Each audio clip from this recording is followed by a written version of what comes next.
Good evening, everyone, and welcome to Tales of Myth and Mayhem and our little game of Fallout. It never fucking changes. Yeah, we're going to play some Fallout with these people. Say hello, these people. Hello, these people. Hello. Hello, these people. This person isn't here. Vincent's not here with us, so he's been replaced by our resident seat-filling mutant who has no name. I did just steal that from Fallout 1, that picture. Don't sue. People.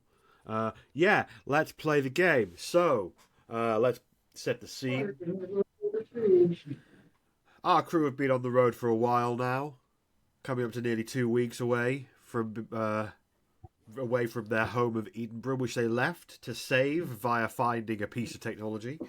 Their travels have taken them to Goodneighbor, who are in the middle of being quite screwed in a lot of ways.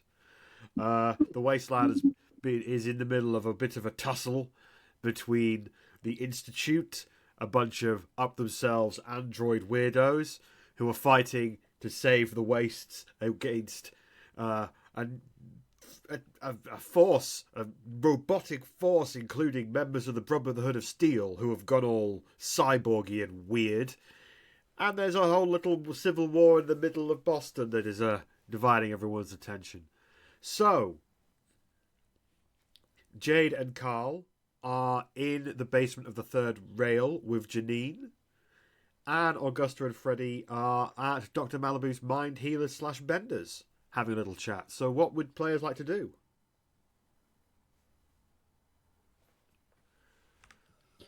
I would be completing my shopping and stuff like that. As we said, we'll roll the bartering and stuff later and figure it out. Cool. Taking care of those business here, and the various stim packs, etc. And what is the doctor's name here again? Dr. Malibu. Or the person? Oh, Malibu, yeah. Oh, Doc. What are you thinking about the whole situation here? Well, it's fucked, Freddie. But I'm so happy to see that you've joined up with the Defenders of the Commonwealth. You kept that under your hat. Yeah, we'll go with that. I mean, how did it happen? Tell me, how did you get involved with these grey heroes? Right time, right place. And their charming personalities just sucked me right in. Isn't that true, Jade? You're just so charming. You're currently with Augusta. Jade is... It's me, don't worry. Sorry, Augusta. It's easy to mix us up. The names. No, I was kind of watching your face throughout of that just to see, okay, what you're going to do. And yeah, I'll just back you up. Yep, that's exactly how it went. But well, Augusta, I just want to say thanks for saving my life and everybody else's when you stopped the Sisterhood of Pain from unleashing the Gek here. That was very good of you. Are you going to save us now? We're going to do our best. She looks at you like this, like quite desperate, like... We are planning to do our best. Yeah. We will assist as much as we are capable of, and hopefully that will be enough to push things the right way. In that case, feels wrong to charge you full price this time, Freddie. Just this once, I'm going to give you a discount. 10%. I am truly honored. I mean, I have never heard of you giving a discount. I will not tell anybody. I swear. She leans over and whispers to you, I don't do discounts, but I think people would kill me if I charged the Defenders of the Commonwealth full price at this time. Understood. We'll talk about it next visit. So she runs off out back. Well, I would say out back. She is standing in an ice cream van. So she steps away from the counter for a second and starts mixing things up. You see her take a bunch of old empty stim packs and fill them full of various concoctions and stuff and whisking things around. Observing the rest of the neighborhood, I mean, it's going to take some time. What else do I see if we're just kind of standing out in front of the ice cream truck? Well, you turn around and to your left, you see a sort of a platform that wasn't necessarily there before. There was a wall of like old dead cars and bits of rusted metal, the usual things that made fences and walls in the Fallout universe. But this time, a platform has been erected, and there are three people standing there in various scrappy bits of armor that have been put together. One's holding a laser rifle, one's holding just a general combat rifle, and one of them is wearing sunglasses and is holding two pistols. And you can sense that the other two people don't like this third person because this third person is putting up airs and graces. In front of you is Cafe Beatrix, which is the only place you can see in the high street which you are in that is packed out. There's about 20 people in there eating and drinking, and you can faintly see Beatrix, who is a tall, imposing woman who looks to be in her 70s, but abnormally muscly for a woman of her age, just standing over people and laughing with a big grin on her face, as she always is. Just a few doors down from Cafe Beatrix is the State House, where you've already been. That is where John Hancock lives, works, and mostly parties. He's a big party guy. And yeah, the streets, there's a few people in, and a couple of people are not making any attempt to hide how they are just staring at Augusta. With various looks on their faces suggesting admiration or sometimes like awe, and sometimes maybe a little bit of fear in there too, but like not fear, like the kind of fear you would see if suddenly one of your favourite celebrities of all time just showed up outside your front door. That kind of fear. So that's what you see. Okay. Freddie, I'm very uncomfortable about all this. Well, shoot the mayor later. Do you think that would help? Well, you'd feel better. I'm not sure I would. Just before we go somewhere public, they're going to need some stim packs and possibly Radaway, although we also do, and maybe we don't want to clear them out. So if some for the people in the town. I'm not going to go overboard. Hopefully we can trade some stuff they still need. Dr. Malibu says, well, if it helps, I haven't got that much to sell. They requisitioned everything that I had that was useful. This is all I got. And on the sheet, you'll see that basically there's only one or two of everything. Like she's not got much left. Well, we'll take what we can get since we're going to be heading to places they don't want to come. Fair. And I'm more interested in, you said there was a group of them and there's some guy with 2 guns and things like that. Yeah, so as you can see on the map to your left, there is like defenses. That is basically a platform with 3 people on it. And one with a combat rifle, one with a laser rifle, and one who is wearing sunglasses with 2 pistols. Any of them look familiar? Just curious question. To you, Freddy, vaguely, you've seen them around. They've been in Goodneighbor at times where you've traded. Like, you don't know everyone, and Freddy doesn't seem like the kind of guy to make a habit of being too social. He's very business oriented, so you don't know their names, but you've vaguely seen them around, like when you've caught a drink in the third rail, or if you've just been trading, or maybe at one time you even traded with one of these people, but you don't really, So they're nothing new and unusual. They're not like so that was more what he was after, because they seemed... No, they're typical Goodneighbor people. All right. Looking around, well, yeah, I can see. Hopefully we can get our business done here quick, Augusta, and then go address the situation of the pending attacks. Yeah, I agree with that. So on that, we'll jump... I really think we might have to give... the towers a call when we get done here. If we can find the radio, I'll give it a shot. All right, let me know when you want me to start negotiating with her. I think it'll go faster. But we'll see what we can do to try to save these guys, and we have to figure out what we're going to do about getting our stuff. Yeah, we do. But it feels like it's all tied together because if the robots are all assembling, chances are they have the stuff we're looking for, and that's how they're making more of themselves. Yeah, how do we negotiate with them without putting ourselves at risk? Has been the question I've been toying with.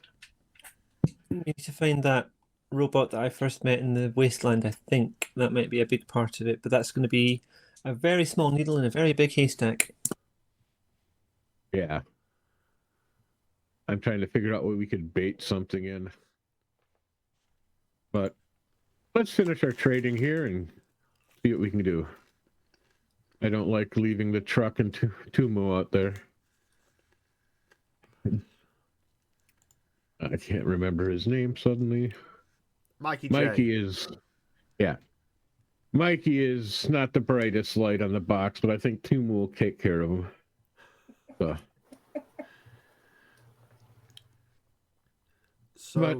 yeah, let's hurry up. Maybe we can get a drink before we go and talk to some people. There might be some other information we can find.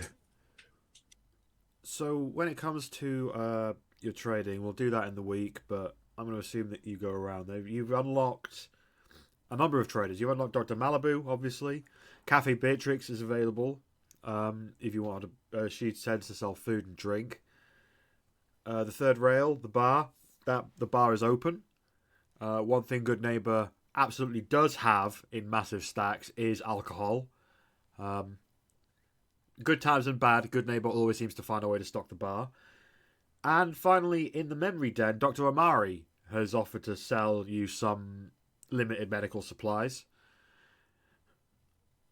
But yeah, you basically got 4 different shops to look through this week and shop around. But meanwhile, we'll cut to the basement of the third rail. So Jade and Carl are still with Janine. And outside the door is John Hancock and a number of his goons. So, yeah, in the room, Janine says, "You're going to get me out of here. Why?" Why not? Well, you must have an angle. Like, why would you give a shit about rescuing somebody like me? Let's say I have a soft spot for people. Okay. So, how are we getting out of here? I still really want to know, like, your story. I know why you did what you did, but why did you came here to begin with? Born here, She was from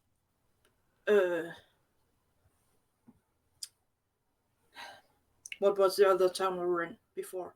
Quincy. No, Monofonto Towers. Right. Settlement. So, she was from there, wasn't she? No, I was born in Goodneighbor. No. Before Monofonto... Wasn't we just told that she recently had come?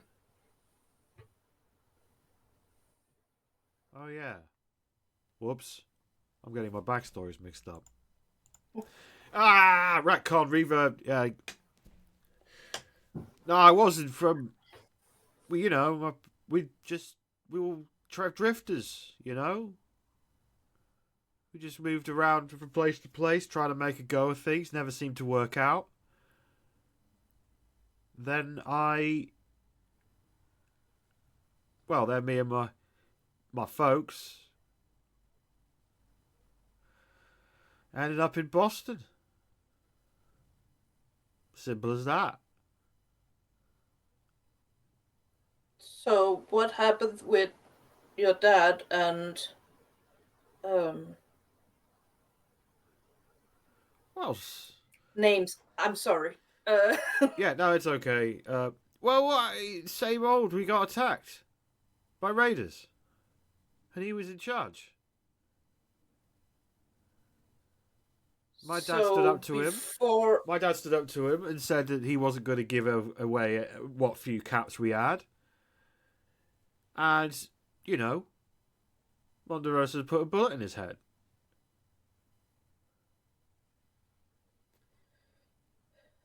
Yeah. Seems to be the Raiders. Yeah, Wasteland set. I mean... Yeah. And you know what? I could have let it go. Because Raiders are going to Raider, kind of. But then that fuck started uniting the other gangs and then acting all noble and then acting like the big boss of Monofonto as if it wasn't a complete dent of absolute shit. Yeah. No. I said that the next time I saw that guy, I was going to put a bullet in his head. And I didn't get his head. But I got him. And that's enough. I mean, must have been hard not to when he so conveniently showed himself. Well, I figured it was all going to hell anyway. Try to get the others he was with. I made an attempt to make sure there were no witnesses, but I've never been any good with a gun. It's amazing I got him. At that point, there's a knock on the door, and John Hancock sticks his head round the door, like, "You okay? You got anything from her?" You're okay.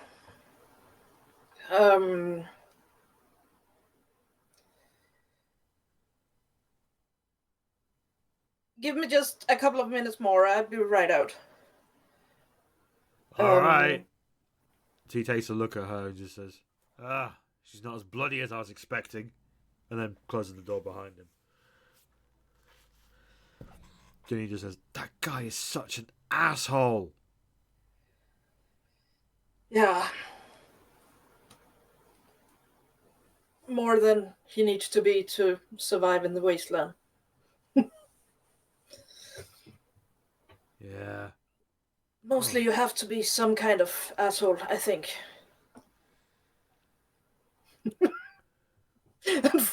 I see Freddy nodding.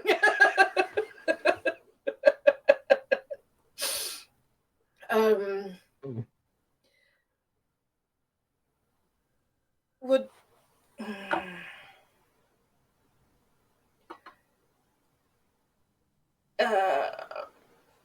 would you be willing to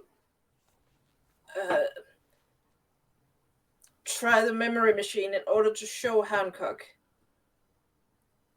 What do you mean? Like, give my... Your story, so he can... I guess that's the best way to show him that you're not lying. That Monterosa actually killed your dad.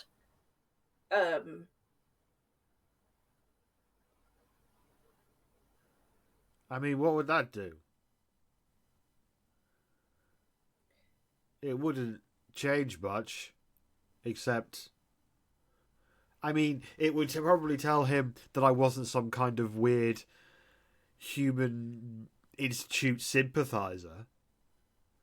Or that you didn't do it to start the war, that you wasn't bought from anyone. That's another theory, that someone is buying this war. She takes a step back. Hang on. I know what your game is. You want to take my memory, and then what? You're going to use that to end the war? To basically get everything on me? Oh. Well, you know what? I'll do it.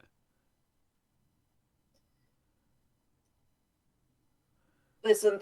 I didn't mean to start a war. And if a bit of whatever the hell Dr. Amari does can maybe end it, then yeah, maybe it's worth doing.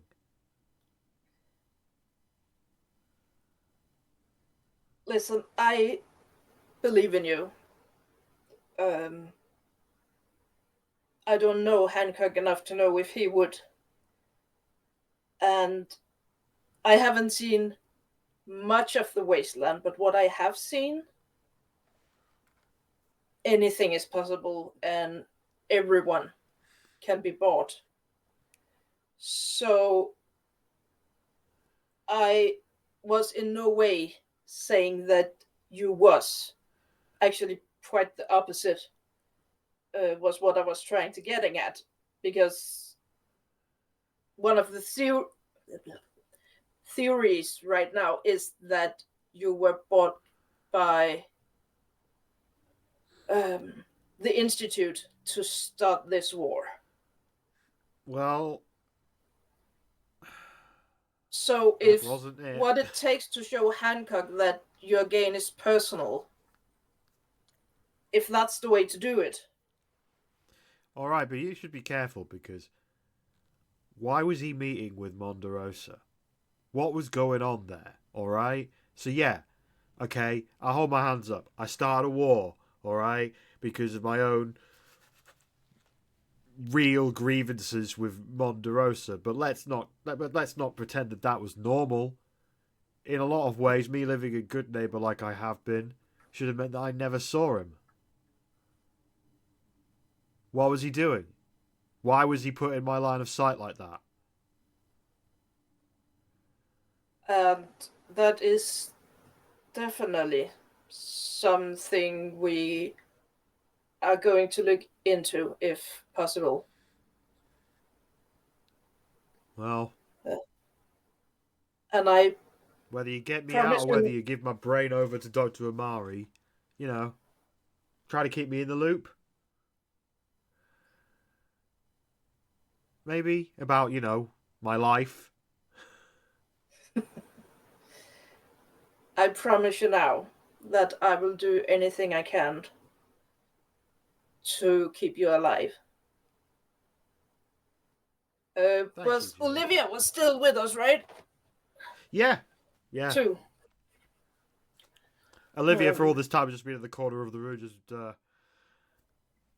you know, concentrating on her breathing, whilst occasionally saying to herself, "This is normal. This is a normal thing."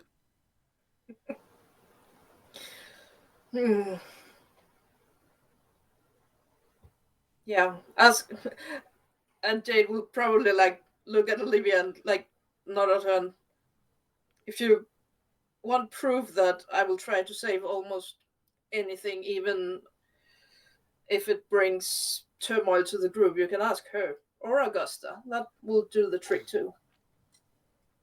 Yeah, I kind of ruined Augusta's life hundreds of years before she was born. And Jade's been nothing but decent to me. I can vouch for him. He's a good one.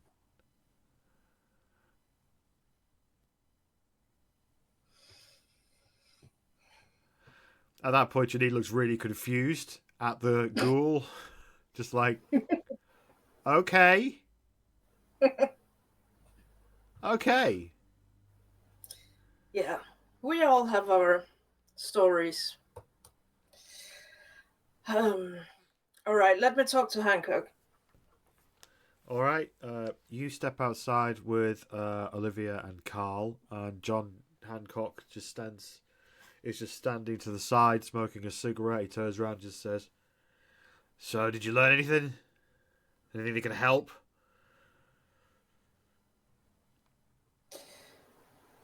I learned that she wasn't paid, at least. She has a personal... what she did for personal reasons. What personal reasons? That was from the time before Monderosa started Monofonto Towers. Well, for when he was raiding.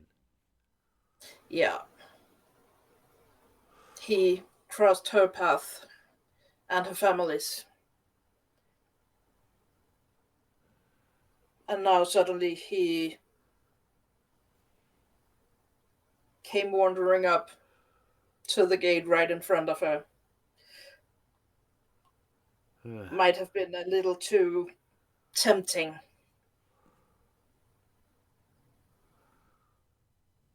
Why didn't she just say that then?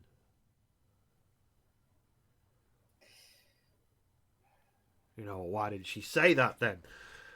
He throws down the cigarette And he walks back into the room, and you can hear from outside yelling, "Why didn't you just tell us that? Why didn't you just tell us that he did something to you or something? Why didn't you just tell us that?" Jade will never let them be alone together. So you follow in just as he's saying that. Yes. And Janine is just stood there. And then John just turns around and says, "Why have you untied her?" And he pulls out his plasma pistol that has been incredibly detailed and worked on for many years. You can see it's got a pretty good laser sight on it. It's polished in blue, white, and red. It is an all-American plasma pistol. And he's just holding it at her, just like, "Get on the ground! Get on the ground!" Jade is going to stand in front of him, between him and Janine. "Jade, what are you doing?" Did you get any information from her? She wouldn't say anything to us. She wouldn't open her fucking mouth. And how long had you been trying to get anything from her? A few days. And how long have I been in here? He lowers his gun. "All right, you've made your point. But why untie her? What's going on? Janine, why didn't you just tell us? Haven't we been good to you?" Doesn't look so. Janine just says nothing. Just stares at John Hancock and then stares at the floor and stares at Jade and goes between the three. Olivia's at the back just going like... but then doesn't say anything.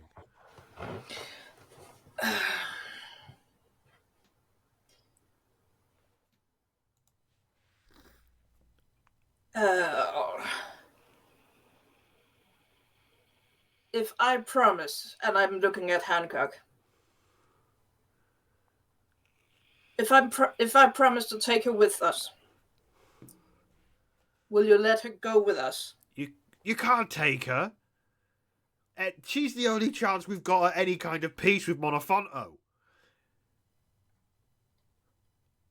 If we could somehow maybe persuade them that this was a lone actor acting on a previous grievance, and maybe we've got a shot at surviving this. So no, she can't go anywhere. We had told Hancock that we were sent by Monofonto, right? Yeah. So he already knows that we have to... He wasn't told about the deadline in so many terms. All that was said to him, at least according to my notes, was that you had been in contact with Monofonto Towers. But at this point, John Hancock is not aware of you having to report back on numbers or anything. Okay, who did we tell that we were sent here? Carl and Freddie mostly told John Hancock in his either in his office or on his way on your way somewhere, that you had been in contact with Monofonto Towers and you had gone to Goodneighbor next. But I don't think he necessarily said anything about the deal that Betsy forced on you. I do not believe that was mentioned. Yeah. Okay. But we've discussed it often enough, and depending on where, so. Yeah. Let me know when Freddy can show up. I mean, obviously there's the metagaming element, but also at this point you've been wandering around and shopping for a while, so it wouldn't be completely unreasonable for you to return to this scene, to go catch up with Jade. So if you wanted to do that, could do that.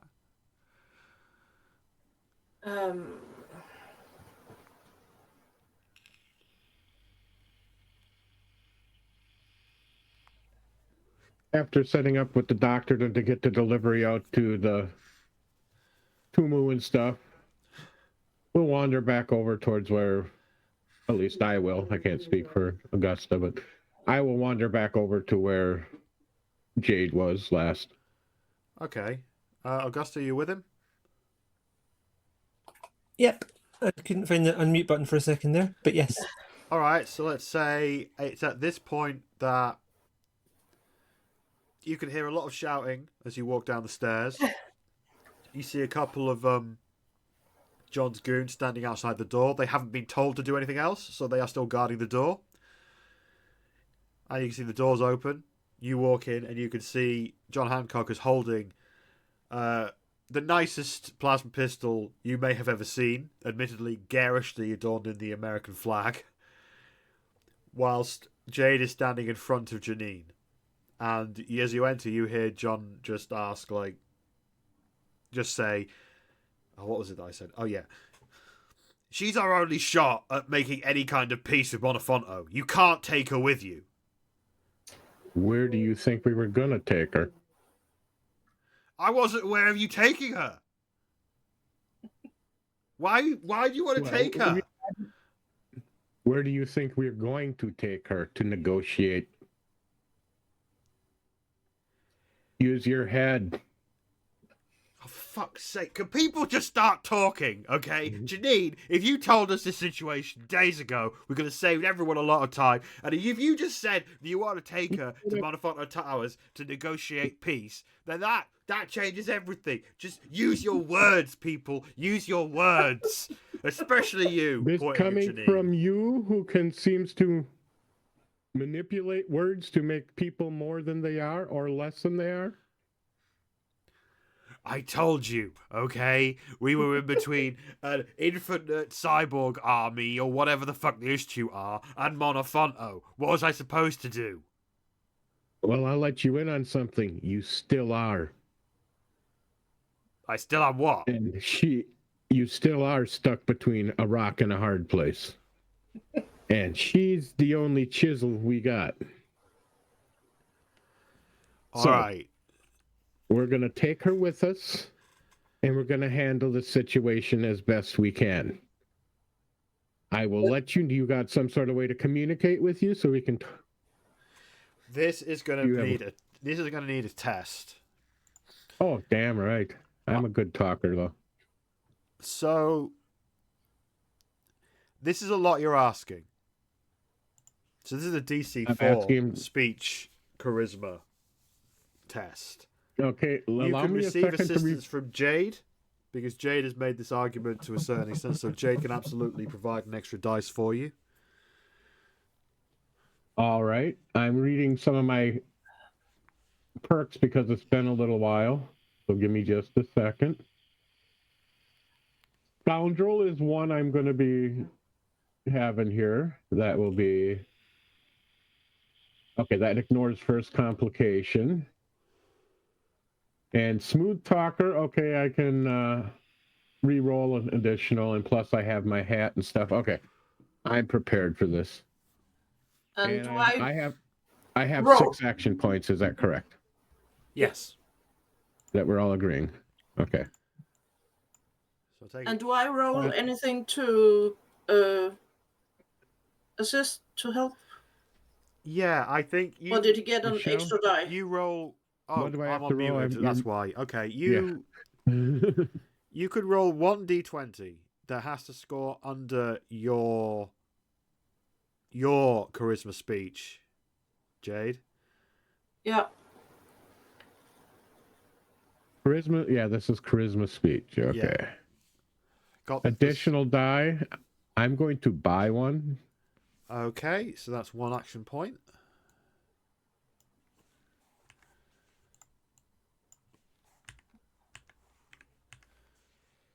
Four successes. Oh, shit. So I don't have to. I see. Well, you could if you wanted to see if you could earn an action point. But we're full on action points. No, right? No, I just used one. Yeah, so you might as well. Yeah. What's your speech? Mine or hers? Hers. Jade's. His. Charisma speech together is 9, so it's a fail anyway. Nah, you don't get any action point, but John Hancock just looks and just says, well, look, I did talk up your friend's hero status, Freddy, that is true, but the truth is that your people did save everyone.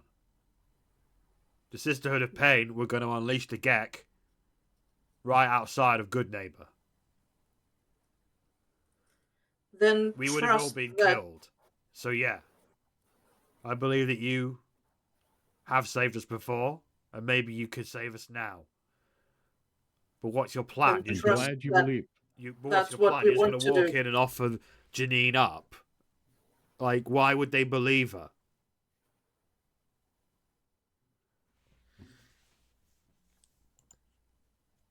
We will worry about that when we talk to him. You can tell him the truth, why she did it. She'll be there. In that case, it sounds like I need to go with you. You need to take care of your people and prepare them for what's coming from Diamond City. Oh, fuck that noise. My people could look after this place. If there's any chance of peace, you're going to need me.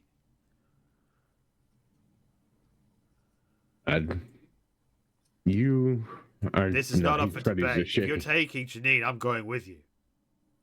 Fine. Feed yourself.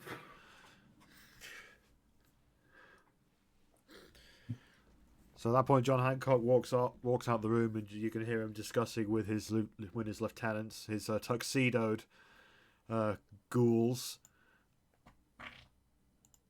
And then, yeah, so at this point, you have now got Janine and John Hancock with you. They aren't companions. If anything, John Hancock is just standing with Janine with his hand on his gun, sort of with you, but he's not like an official companion or anything. Yeah. And so after he's talked for a little bit, he comes back and says, all right, when do you want to go? I'm done shopping. We can leave any time and head back. We don't have too much longer. Our clock is ticking, remember? Yeah, I think we have done what we need. I think we have everything we need here to be disposed of. I have to talk. Jake wants to talk with the memory doctor. Dr. Amari. Yeah. About Harold. No, but if it's possible to make a smaller traveling model of the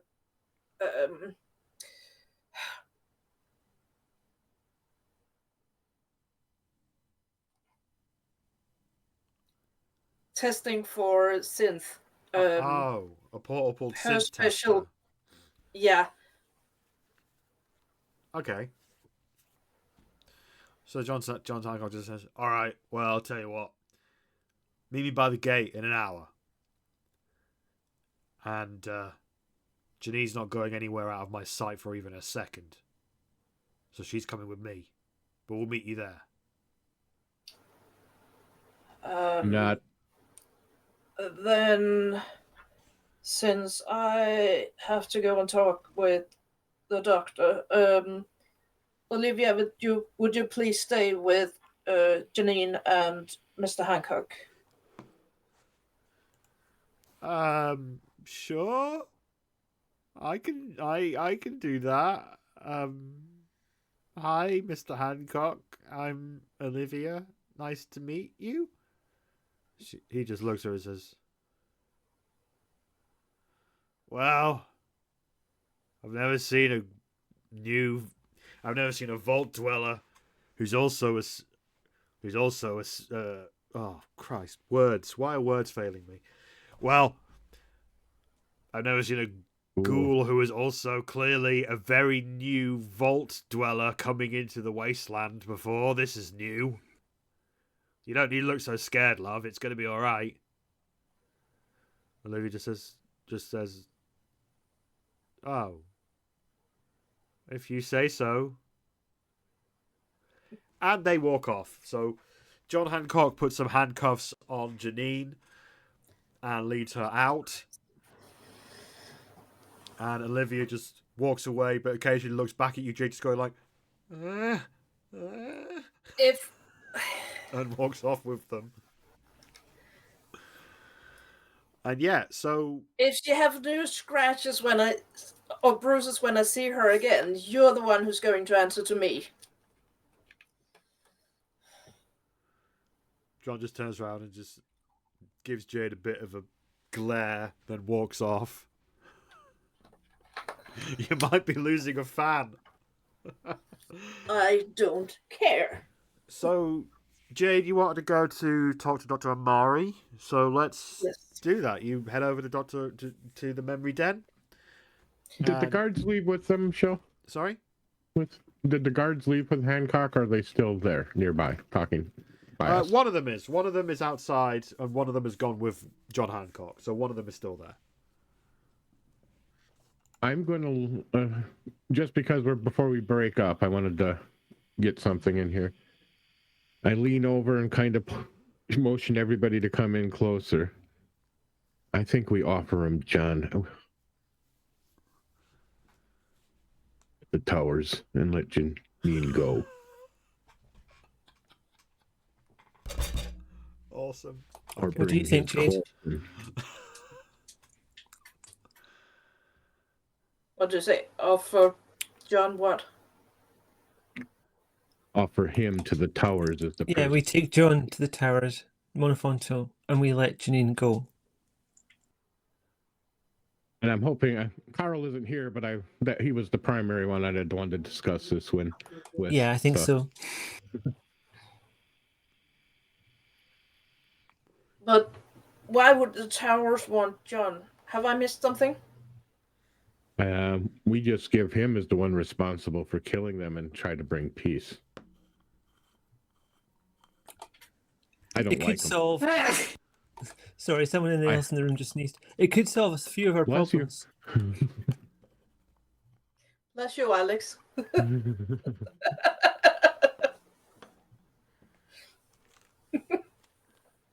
I don't want to give either of them up because I don't think she deserves to have peace because of what he threw me out of the tower.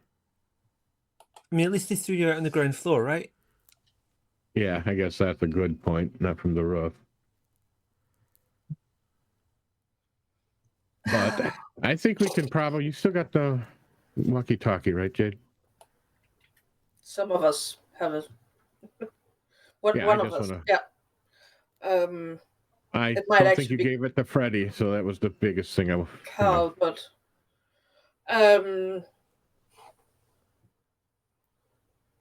we can someone has probably to do some communicate to negotiation. Yeah, we can do some negotiation before we even get too far. We just need to get out of town and make sure we're not being followed, which I suspect we will be.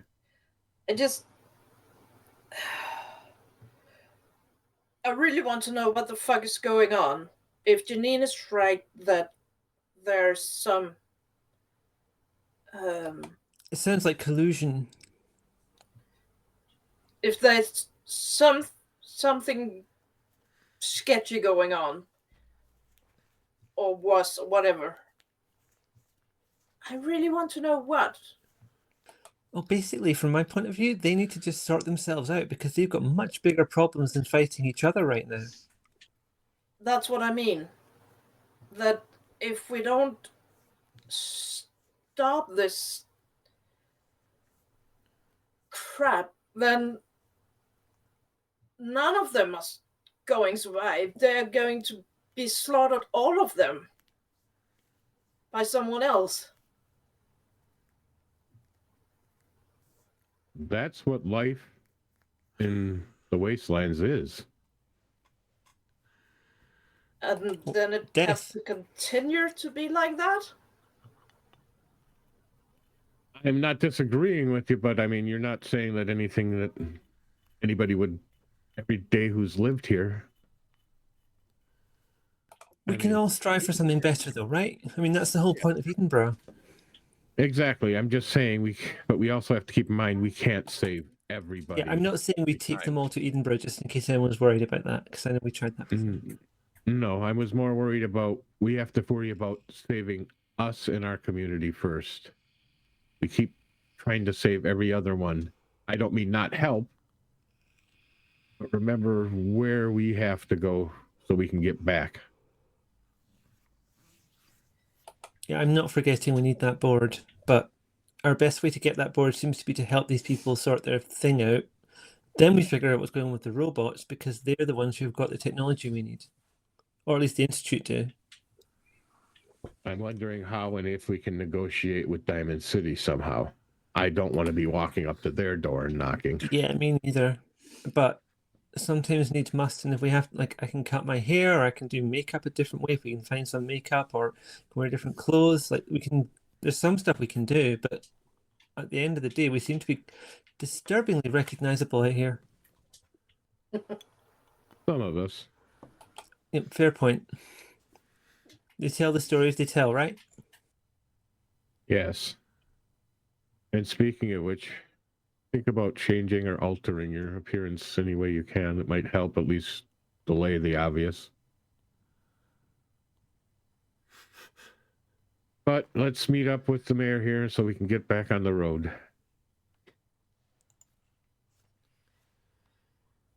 And I just wanted to make sure we planted that seed in the head of what we were going to do with the mayor. Jade. Right. In a way, we're basically telling the overseer. All right. Yeah. So, well, I remember that overseer has to neutrally plan for it. So, I'll talk to you after. Love it. But Jade, you wanted to go and see Dr. Amari before you left, right? Yes, please. All right, so I'm going to say you all head over to Dr. Amari's. You go down. You can see, you walk down into the memory den. You can see she sat at her desk, working at a computer terminal, and drinking. She is drinking some kind of spirit out of some kind of bottle. It's brown, that's all you know. There's no label. And she's just there drinking from the bottle and working at a computer. She looks up and says, "Hey, so what's the plan?" Well, actually, we will soon be on our way back to Monofonto Towers, but I know that your microscope is a bit more sophisticated than normal. Do you have any idea if it's possible to make a smaller model for travel use? You mean you want to be able to find out who's synth and who isn't synth on the road?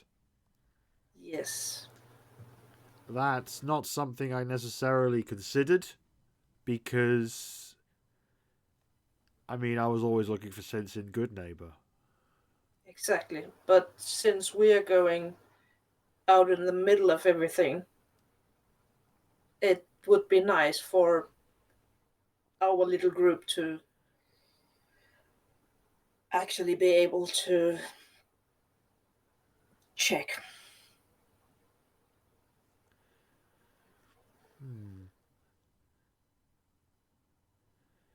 Well, I could try and come up with something, but I'm going to need something to test it on to make sure it works.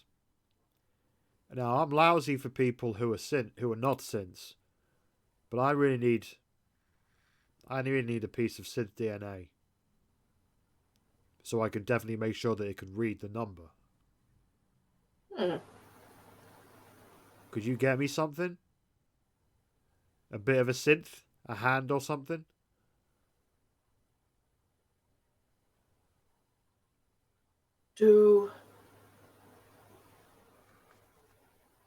Where did we have that fight? Was that on the way here? General Atomics. Yeah. Do we have anything on? It's not. It got quite bloody, right? What do you mean? Does any of us have anything on our clothes?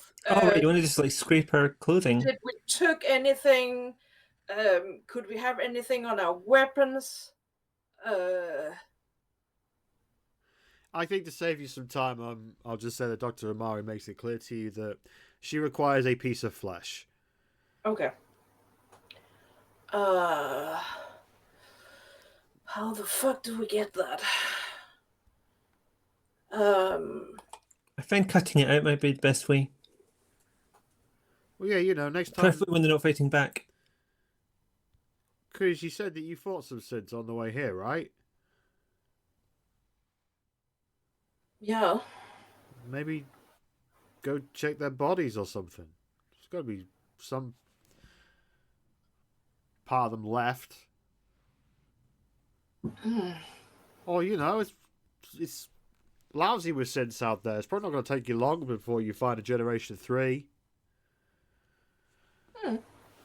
I'll get started on working on this because, being able to detect synths on the road, that would be useful. But, you got to bring me back something to test with because I got nothing. All of my samples, when I used up, essentially, I made this a while ago and all of my old synth flesh is rotted away. Turns out the carrion and general microbes and whatever don't really see much of a difference between good old human flesh and institute flesh. Don't you have a freezer? Well, not really. I mean, I can show you my lab. You've already seen my lab. I'm not exactly working with the best here.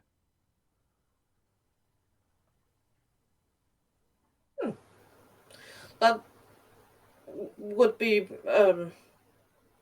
recommendation for you for preserving your test stuff for the future.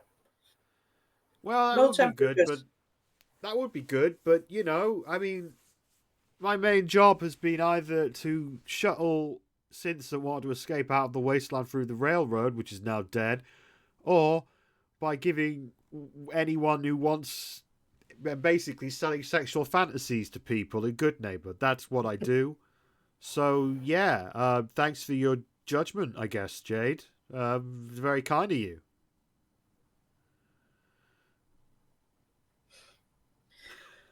We'll see what we can... I'm sorry. I wrote the character to be a dick, and I don't like playing her. Sorry. But essentially, you've kind of put her off a bit. Did we lose Lavita?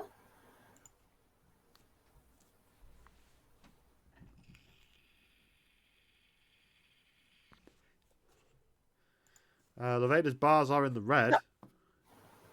I dropped out for a second, but I'm back now. Hey, there you are. Good. And just to be sure, stream, Twitch, everything good? Still here? I don't have Twitch open. Whoops. I've got Twitch open, but obviously that just dropped out for me at the same time. You all dropped out for me, so I'm no use. I have heard nothing on my end about problems, so I'm going to assume that everything's fine. But we know from experience, now Tim dropped. I'm hearing everyone and seeing everyone on stream. Griffin just said, so grab a machete and go hand hunting. While we're doing it, Griffin also just resubscribed for it, which is very kind, so thank you for that. Oh, thank you for that on stream, Griffin. I should have Twitch open while I'm doing this, shouldn't I? That would help. I mean, it's a distraction that you might not need. We're always berating Mark for getting distracted by chat. To be honest, I have the opposite problem where I find myself not having the time to go on chat. I'm looking at notes, I'm looking at the rule book, I'm looking at the map. All right, can you hear me now? Okay. Right, we're all here. We're all good. Sorry, So, you've kind of put off Dr. Amari a little with that suggestion that she should buy a freezer. But she's just like, I'll work on trying to make some kind of portable thing. Maybe a pair of glasses or something. I don't know. I'll figure something out. But I won't know if it works or not unless I can get a positive ID for a synth. So, next time you're in a fight with a synth, bring me some of their flesh. back after. Or if you've already killed some synths, go back and get some flesh off them. If there are any fleshies that you've killed. You know? Yep. But bring that back to me and we can keep talking. Thank you, Doc. So, alright, so what are you doing with Janine? Did she tell you anything? Yeah, we're taking her with us. Hancock wants to go too. We're going back to Monofonto to try and sort this out.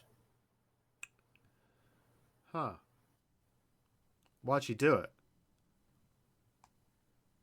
It's personal from before Monofonto. Before Monofonto. Oh.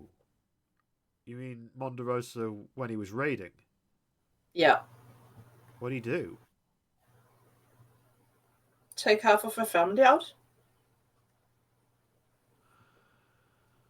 Okay, I think I know what you're doing. You're going over there and you're basically going to tell, what's her name, whoever's running the place now, that you're going to basically pin it all on Janine, right? Of course not. So what are you doing? Because it is easily pinnable on Janine because she did it. She's the reason. Yeah, but... Surely the most logical step forward now is to hand over Janine to whoever's running Monofonto and say she's responsible and try and make some peace, right? That's the plan. That's got to be the plan. Yes, that's the plan. That's the plan. Trying to make some peace. That should definitely be, but... I mean... If... It wasn't to start a war, it was personal. I mean, Monofonto Towers should be the first place to accept that. If that is the plan, then maybe I can help you.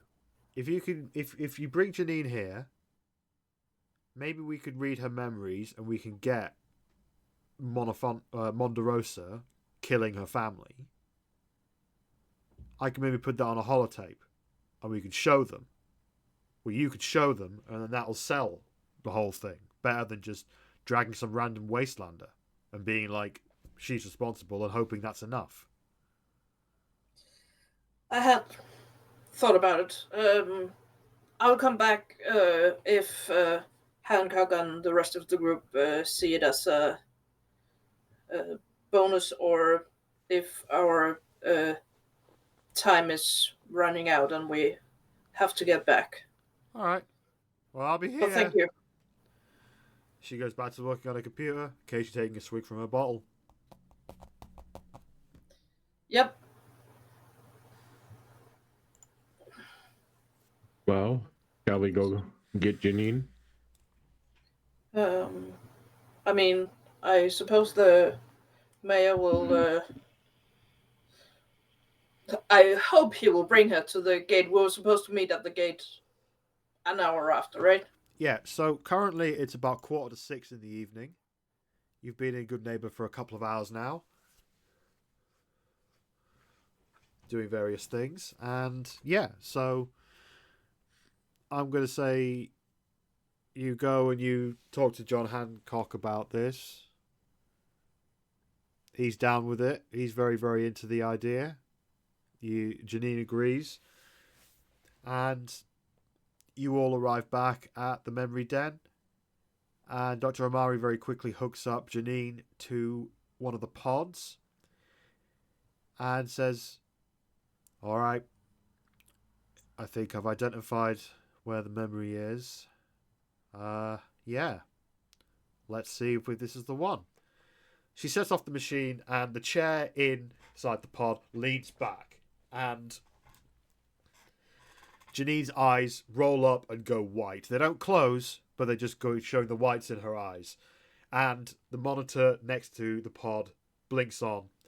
And you see a first-person view of someone playing with, like, a very old doll. Like a pre-war doll. It's missing an arm, it's missing a leg, but it's still got hair, it's still got a face, and still got the other half of his body. And you just see in front of him playing like that. Then suddenly they're shouting, and the image changes to the person being carried by someone. Still first-person view. And then the person is knocked off their feet, throws the kid away, And as the image looks up, you see a man step forward and say, "Stop this! We don't have anything. We got nothing to give. We have like 12 caps between us. Please, just leave us in peace." And then you see Monderosa Jones, a much younger and more alive version of the Monderosa Jones you saw lying on the pool table in Monofonto Towers, step forward and say, this is how it's gonna go. You're gonna give us what you've got, then you will leave in peace. And the man just stands there and says, "No," and reaches for something. At that point, Monderosa Jones shoots the man, and he falls down dead. Monderosa looks down, bites his lip, then looks up and says, "I didn't want to do that, but I'll do it to the rest of you unless you give me all your fucking money. Now." And at that point, the memory ends. The chair sits back up. Janine's eyes roll forward again. The pod opens. Dr. Amari steps forward and offers her a hand. Janine just stands up, puts her arms around her like this, and walks off to the corner and sits down in the corner. Dr. Amari says, "All right, so that's that. That's what we got."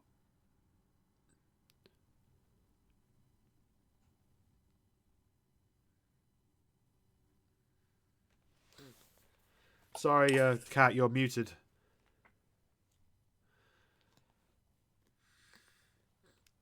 Just needed to grab a snack.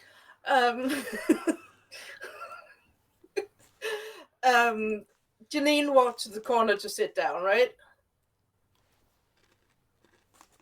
Yeah. Sit down next to Janine. Yeah, so Jade will thank you, Doc, and go to Janine. All right, Dr. Amari goes and starts tapping on her terminal, puts a holotape into a deck, starts working on that. Janine is just holding herself and staring as you sit down next to her. What would anyone like to do?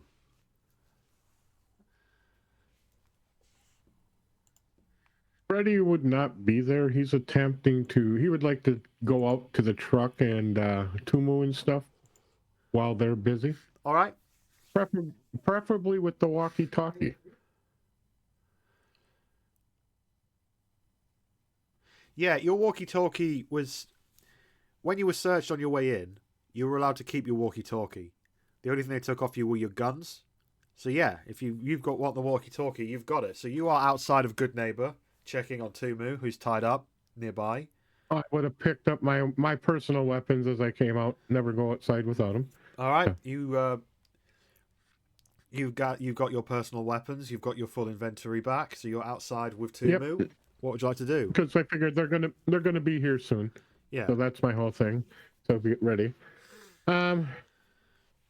Push the button on the walkie-talkie. Anybody there? Breaker 19. Just look to see who is there. Because it's about 6 o'clock. Yeah. Here. Hey, it's Frank. Hey, Frank, it's Freddy. Hey. So, we can see you're a Goodneighbor. What's going on? Well, we called and contacted you earlier about some synths coming your way. Anything happened there? We wanted to make sure it was just worth us traveling back if you were alive. We weren't ever going to have a problem with that. But they sure as fuck have a problem with that now. They're dead. Excellent. Okay. Don't know where they were going, but they were marching a bit too close to Monofonto for our liking, so we went and took care of it. So thanks for that. We need some flesh from them. Yeah. Were there any Type 3s with them? Well, the human-looking ones? Nah, these are all just grunts. Yeah, okay. I don't know if you can hear, but currently we've got a few guys who have taken a few of their bits and using them for drumming. I hope they make good percussions. Yeah, so come on, spill. What have you found out? Yeah, we're going to be bringing some people to you guys, or at least one in particular. Who I you think the bringing? mayor's a little in on this. We made a. What's his name? John Hancock? We're going to be bringing Hancock, one of them. You're going to be bringing Hancock? Okay. Yeah. He figures he's going to, since you guys had the opportunity to chat, he's going to come and chat with you. Obviously, they don't want anything happening here. All right. Just so you know, I'm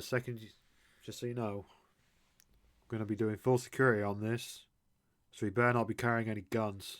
Or if he is, he better be willing to give them up, otherwise he's dead. Nah, we'll bring either the corpse or him. He might be a little resistant.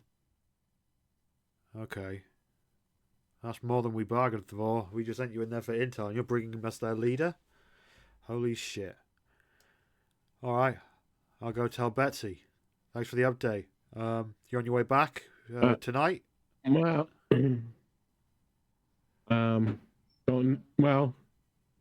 we're trying to get out of town here sooner than later. There's also some other interesting things about Diamond City you should be aware of. Oh, yeah? You're aware the synths has taken over? Yeah. Well, to a point. We've never really fucked with Diamond City, and there was even less reason to start when they shut themselves off from the world. So that makes sense. You mean the sense of? Yeah, they're not necessarily. Let's just say there's reasons that they did that, and that's part of our negotiation later. Tell Betsy the price is increased for delivery of John. I'll pass that I don't like message her on. attitude. Considering she negotiated with nothing, she can have. You better come up with a good price, and we'll be bringing you their leader to talk to. Well, if you're going to end the war before it starts by bringing us the leader of Goodneighbor, then yeah, I'm down. I don't know why he would say I'm down. That's not what I think he would say. I'm into that, and I'm pretty sure Betsy might be either as well. So, all right, I got a lot of work to do. All right, we've got to get this place ready for John. Yeah, make sure you clean up that dang pool table. I was hoping to play a game last time. There's a bit of silence there. Yep. And they just. I'm waiting for. I'm going to take that as a really bad joke, Freddie, but I would ask you to never joke about Monderosa ever again. I hope we have talked about this, but because of this synth thing and why he came to Goodneighbor, that's a reason for the travel tester too. We want to know if Monderosa was a synth. So if the body is still there, we need it. Oh, sorry, I was muted while you were talking. Okay, yeah, we probably would have discussed that at some point in the last while since that, so. Yeah, well, no, I wasn't actually joking. They have a way to look for synths here. They have a way to detect synths? Yes, negotiation prices have gone up. All right. Well, get back here with John Hancock, and we're going to have a lot to talk about. I've got to go and get things ready. Don't want you showing up with John and then him getting shot immediately by one of our people. Yeah, and I'm not walking into a hornet's nest. You guys will meet us outside of Goodneighbor, outside of the towers. Just bring a few of you. What? Yeah, you know what? That might be an idea. I'm not walking in to your town. Last time you nearly killed me.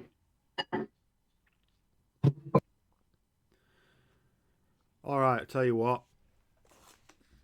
I'll message back with a place to meet. Let me go talk to some people. and I'll be back. I'll radio you back in about 5 minutes. I'm gonna suggest factory we were at, since we know the layout already. Oh, okay. So you suggest General Atomics? Just says.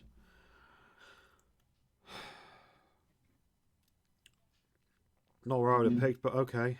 We'll meet you at General Atomics. I mean, if you have something suggestion, at least we've been there and know what's at Atomic.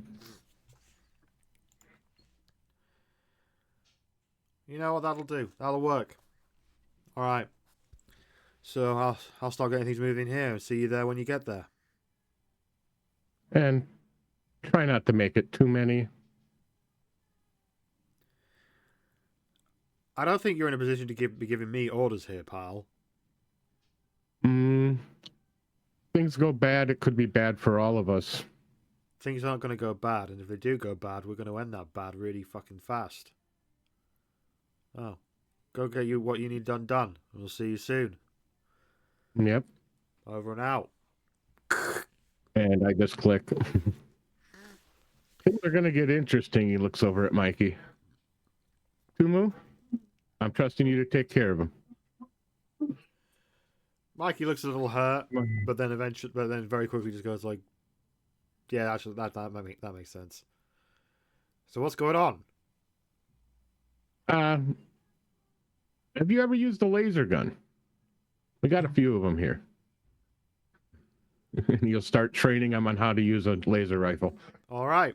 So we'll go back to where we left Jade and Augusta. Jade, you were sat next to Janine, who is currently on the floor, looking a little bit upset. Augusta, you're standing next to John Hancock and Dr. Amari, and Dr. Amari just says, once a little light appears on the deck, she ejects the holodisc, or the holotape, and hands it to you, Augusta, and says, there you go. Show anyone at Monofonto that. Hopefully, they'll be able to buy what Janine did. Okay, my one worry with this is that you know how there's this whole business here of people making fantasy tapes for people who want like specific experiences. Yeah, but that's very much a possibility, actually, you're right. But also, Monderosa's in this. Like, I'm assuming anyone there will be able to tell that that's his voice. And I mean, I'd hope so, but just, you know, we're the ones who have to take it to them and convince them this is legit. I guess you got to roll those dice. But better with the What am I rolling, Overseer? Sorry? Oh, that was just Amari talking about dice. There is no dice to roll as yet. Metaphorical dice. Not yet. Someone mentioned there dice. Might be a like, roll at some point when you show this to them, but yeah, sure. Fair. We'll do our best, of course, but just saying. It's better than nothing, I guess. Yeah. I mean, it's worth a shot at least. Okay. Anything that will help solve this whole situation, to be honest. Exactly. So, Jade, you're sat next to Janine. Are you just sitting there being with her, or are you going to try to talk to her, or what's your plan? I think Jade will just be like, yeah, offering support, just being there.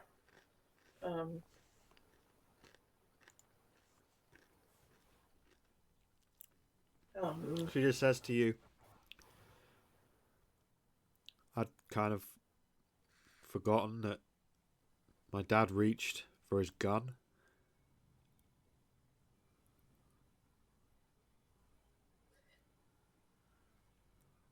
Yeah, but you know, the mind is a weird thing. Reliving that, it wasn't how I pictured it in my head. Huh.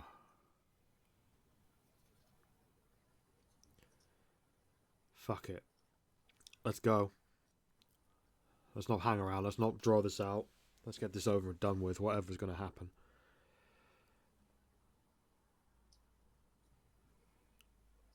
You did good. So at that point, I think I need a quick 5-minute break because I've just realised I don't have the counters to do a lot of what's going to happen. So I need to go off and make some counters and upload them to Roll20. But that only take like 5 minutes. So yeah, we'll be back in about 5 minutes, everyone. Stick around.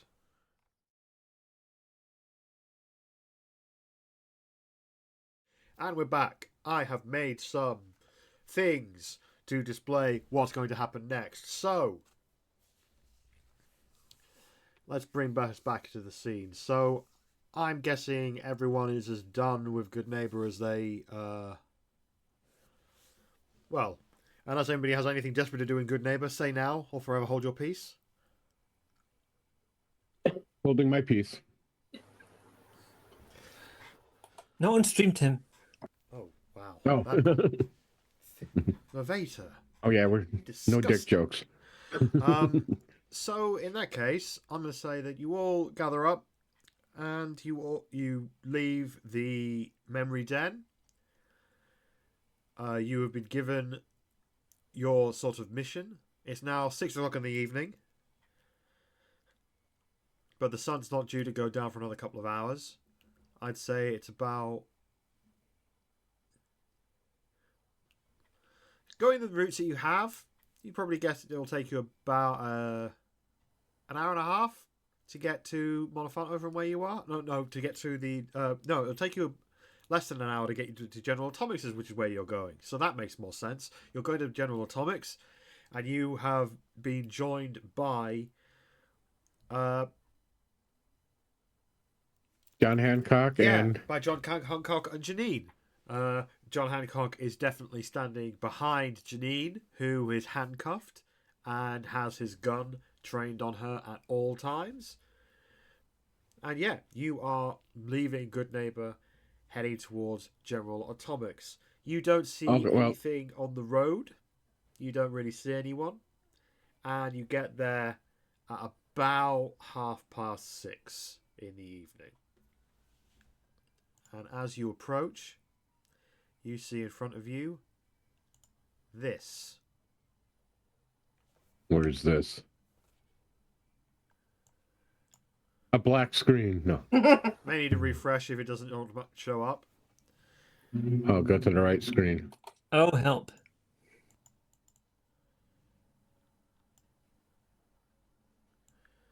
But yeah.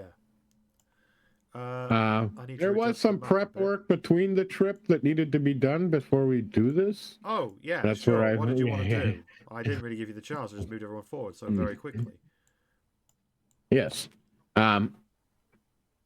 Along the way, because it's going to take a while,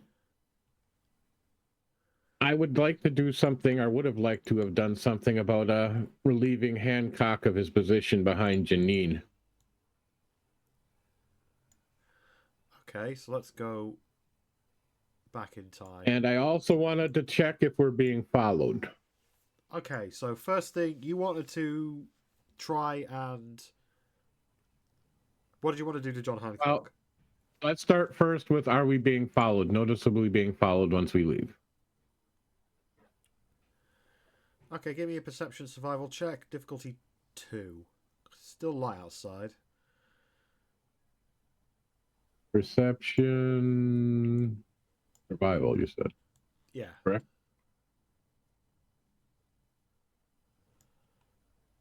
And we get a point back.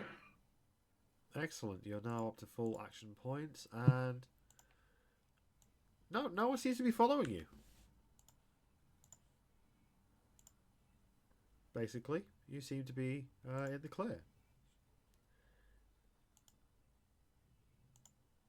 How is Hancock handling the rest of us around him? He seems a bit at ease. He trusts you. Okay. But he's definitely focusing on Janine, making sure that she doesn't go anywhere, because to him, Janine is the only way to save his people. So he's keeping a close eye on her. And Jade will be very close by too. I'm going to sneeze here in a second. That's me. Not Freddy. Go ahead. Sorry. This is one of those... So... okay, sorry. After doing that, I feel a little better. Freddy, you ought to do something. Freddy will get behind John, or get next to John, excuse me. Hopefully Carl will back him up, or somebody, Yeah. John, you can calm down. She's not going to go anywhere in the next few minutes. Just put your gun away. I'm going to make sure she's not going anywhere. Yeah. Among other things, when I was talking to Betsy, who, by the way, is well, not Betsy, but one of her goons, they were quite happy to know that you were being brought along so they could question. And I've drawn my gun at this time, but not pointed it at him. Well, I have no problem answering any questions. Where I see it, we're just going over there, we're going to tell them the truth. Hopefully, we can get this war business over before it starts. We can concentrate on maybe trying to help out the people of Diamond City. Yeah. The problem is, I don't think Janine did anything wrong. At any other time, I'd agree with you. But look what she brought down on my people. At the She brought worst nothing possible down. time.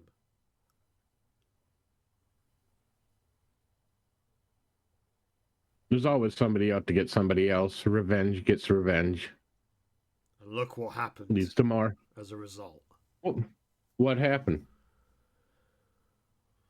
We're at war with the only people that could help us survive what is happening up north.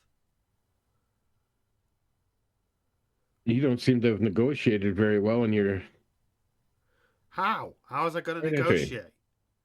I'm quite curious. Why was he coming to you anyway?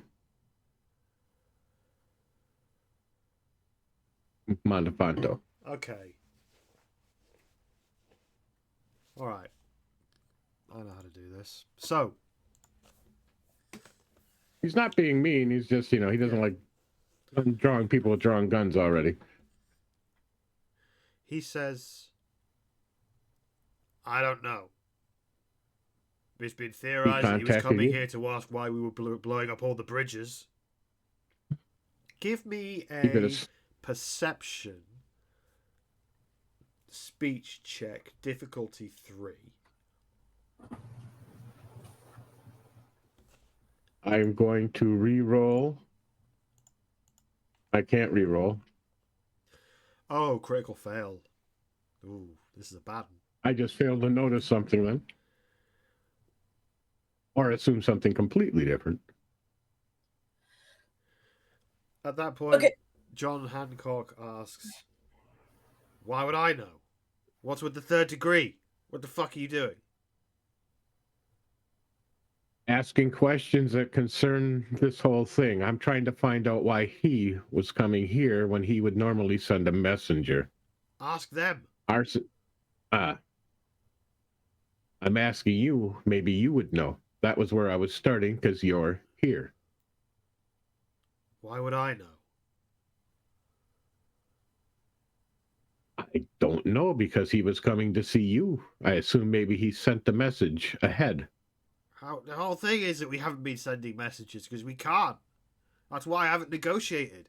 I've not got any way to talk to anyone at Monofonto without showing up, and that used to be how we talk. We just show up. I look at the rest of the group. We can talk ahead of time if we wanted to let them. What do you mean? What's going on? Hinting at the walkie-talkies to drop. I'm not sure I canonically know where the walkie-talkie is.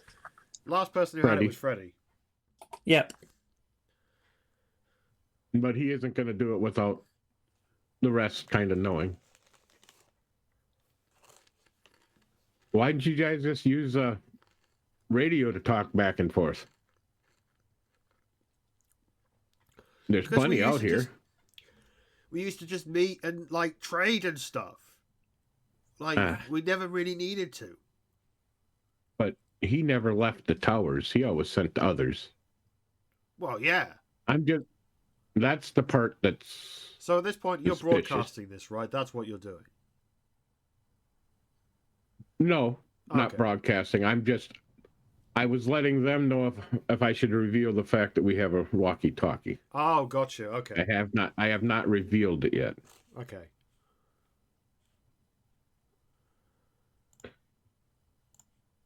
Because they're going to ask questions like that too. Or at least I'm curious why he did, because we suspect he might be a synth to begin with, and that would be the whole core of the problem.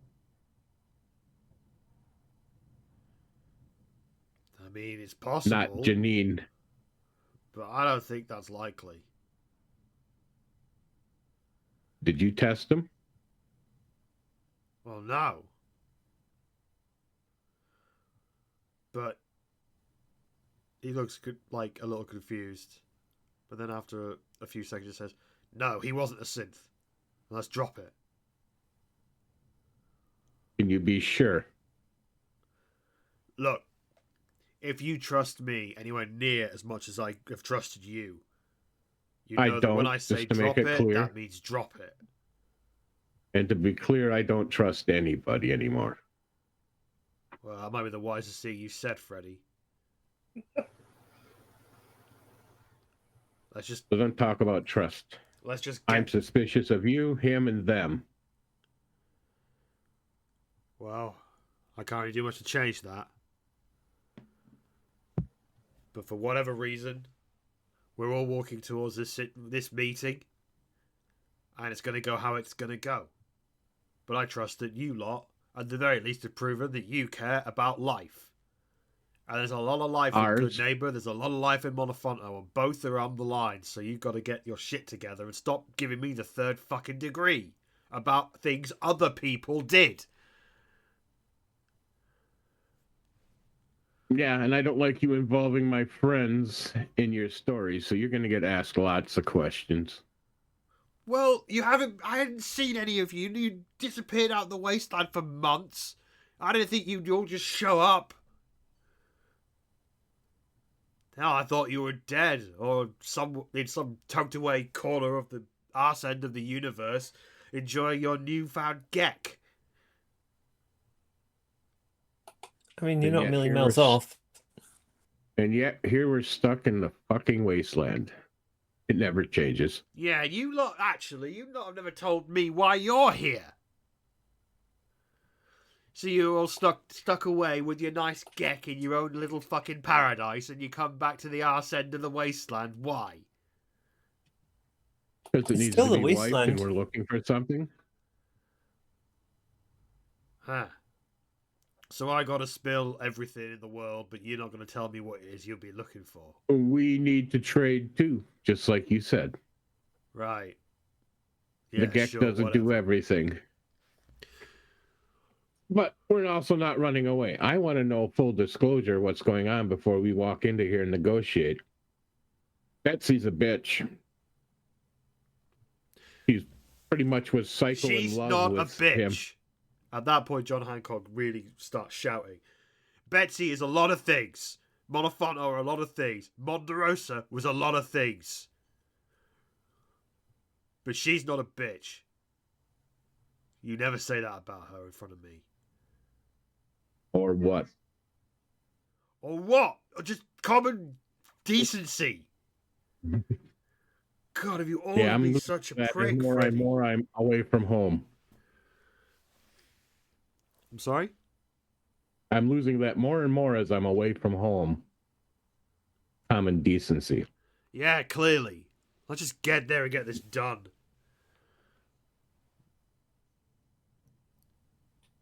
And he will shut up and go back to his Brahmin. Okay. Yes, I will let you eat him when he's done. So now, after a few minutes, you arrive at... Why am I placing lights everywhere? That's not what I wanted to do. Now... Christmas decorations.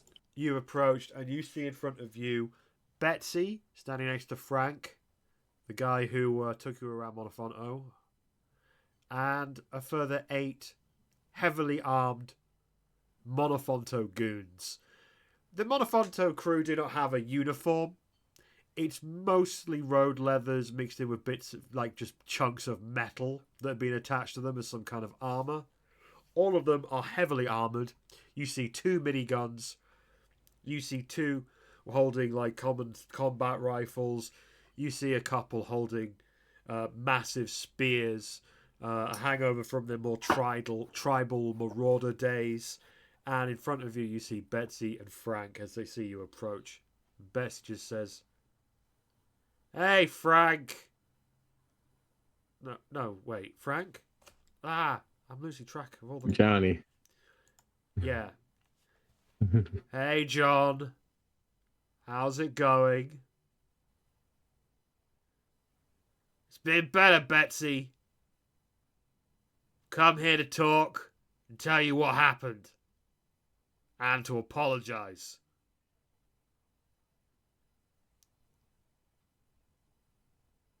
Betsy says, "Apologize? Apologize? You're out of your goddamn mind. You killed him. Why shouldn't we kill you right now?" John steps forward and pushes Janine to her knees and says, "She killed him. She killed him. And she killed him because he killed her dad when she was a kid, before Monderosa made Monofonto. We made a holotape of her memory of the event for you to watch." And he throws the holotape to the ground in front of Betsy. "Watch that, confirm it, and know that I'm sorry. If I'd known, I would never have put. If I'd known he was coming, I would never have put Janine on the wall. And even if I'm just sorry. If anyone wants to do anything at any point, feel free to jump in and stuff and interrupt. It's all good." Move further away from those 2, so in case they all open up, I'm not in the line of fire. I know they're all looking scary, but we don't have to worry about them. They're just there for their protection. No. This doesn't need to go south. Yeah, but Freddy's also very wary of a lot of guns pointed at those 2. Most of the guns are actually pointed at John Hancock at this point, if it helps. And yep, again, that's why Jade he's moving away from the kill area.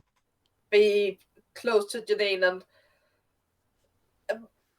I don't know if he will, like, speak up, but people would at least be able to see on Jade, if they're looking at him, that he is not happy with the way John is treating Janine.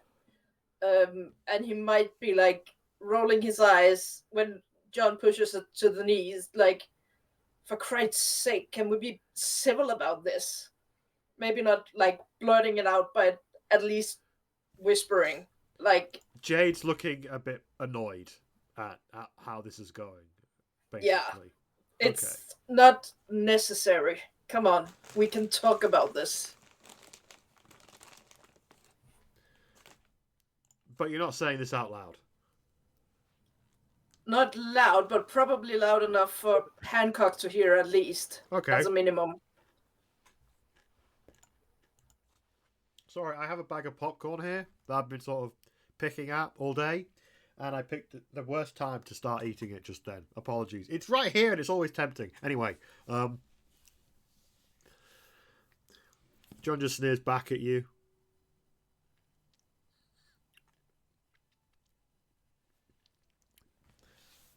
Frank bends over, picks up the holotape, and he says, "Got no way to play it here. How do we know what's on this?" You can try my Pip-Boy if you want. Oh, I was going to say, do they have a computer inside? I mean, they do. We use them, but... Well, Frank says, come on then. What, you want to just watch it on my arm? Betsy says, well, at least we can confirm it. Fair, I guess. So I'll move over so they can see it, or let them move over to me. I don't mind which.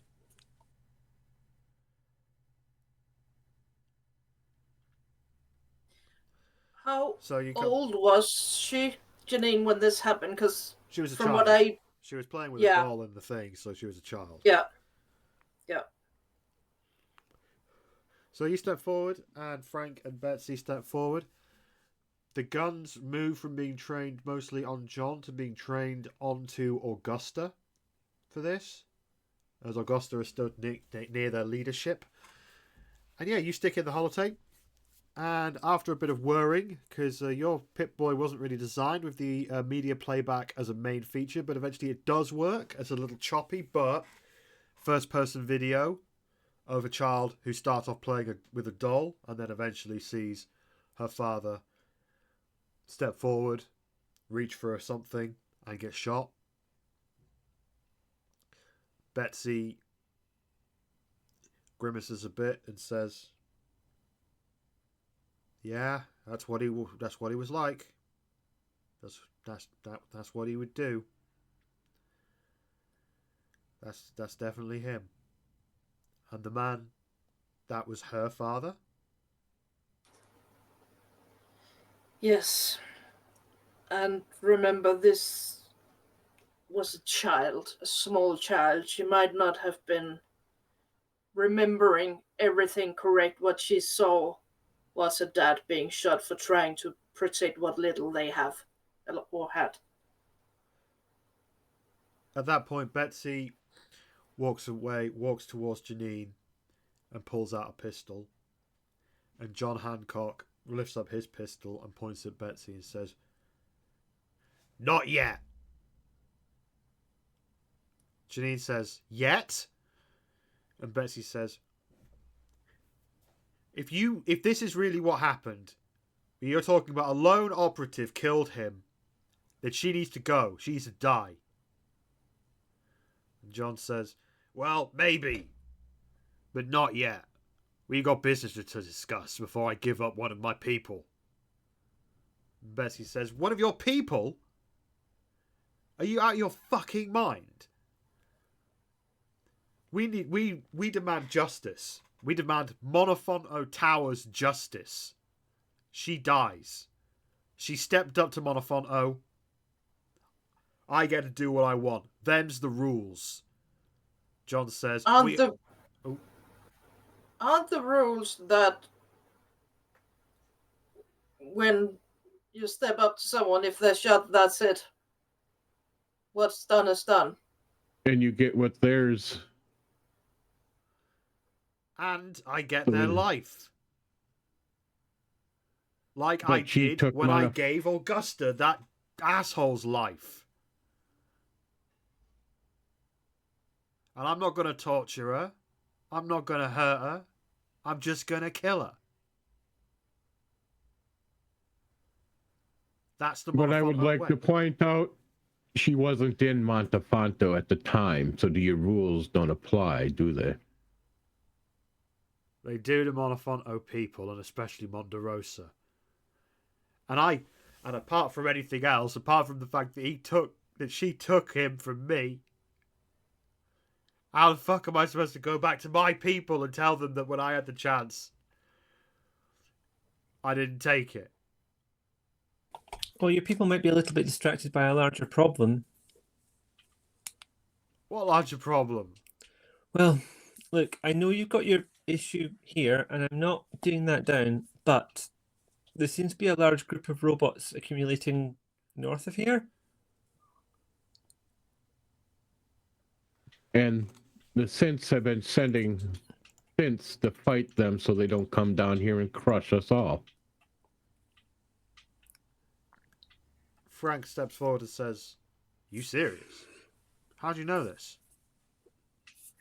We've been seeing signs all the way in our travels, but they've got solid information about this in Goodneighbor. And we also talked to what can only be described as a former Brotherhood soldier, not quite converted. Frank says, wait, was the armor burned? Yes. Oh. We're talking about old Max. If that's who it was, he didn't give a name. He's been going all over the place helping out.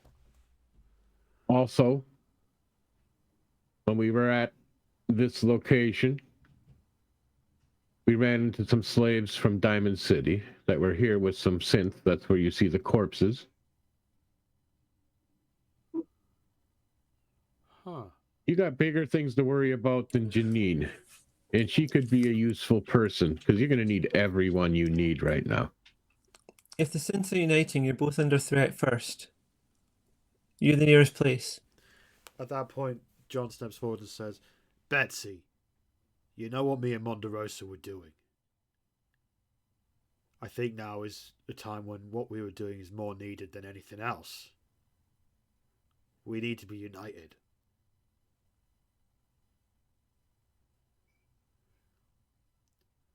Betsy says, what were you doing with Monderosa? What are you talking about? John says, what, you didn't know? He didn't tell you? Betsy says, tell me what? What are you talking about? John looks down and just sighs and just says, fuck it.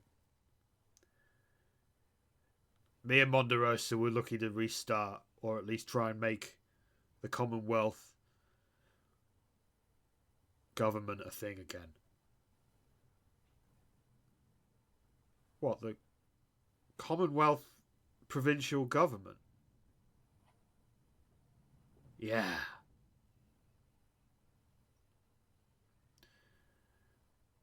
That's why he was coming to see me that day.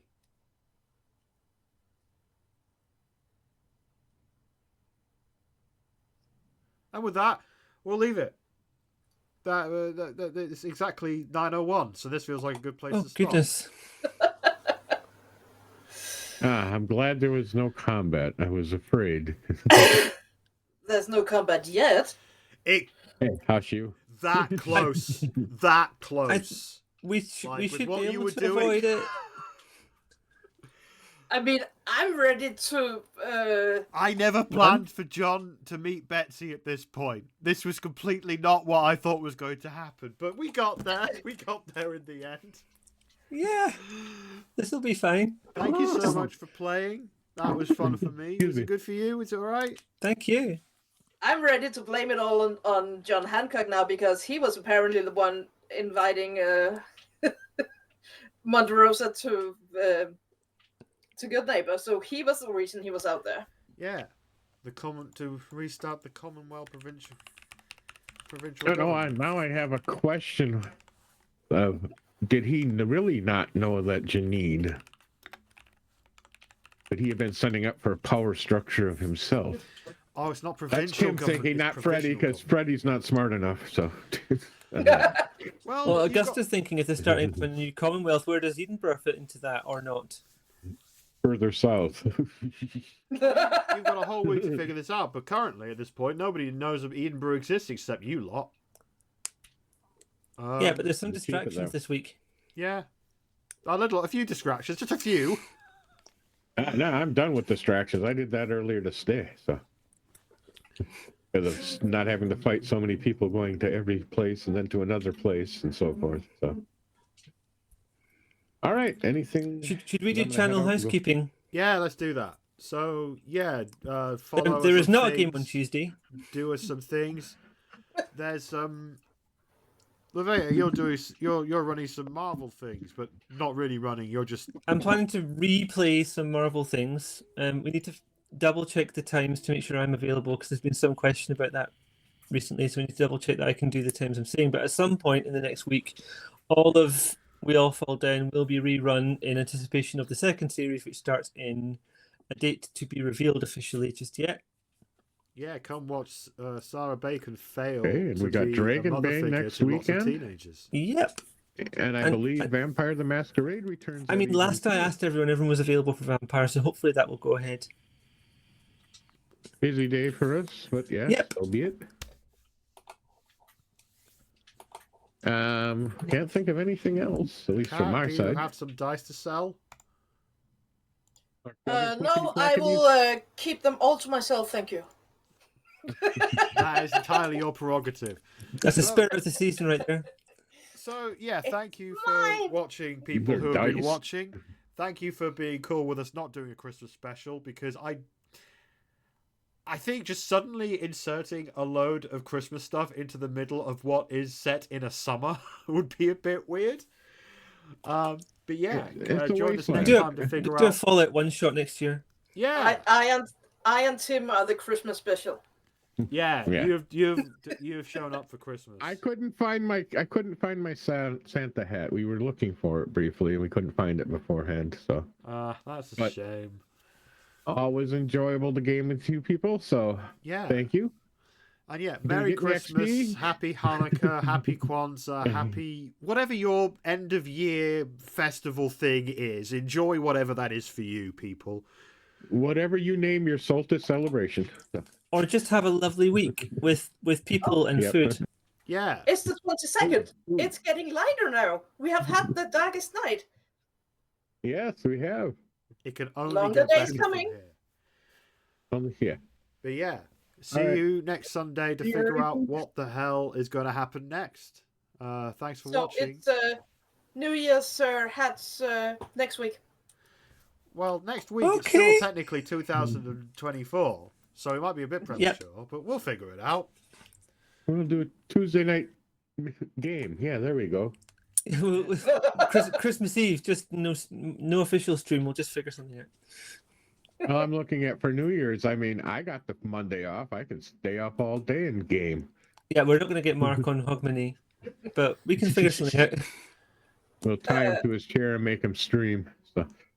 Are we raiding out Lavita? Or I haven't got a raid planned. I can quickly find someone if you'd like. Please talk amongst yourselves whilst I do this.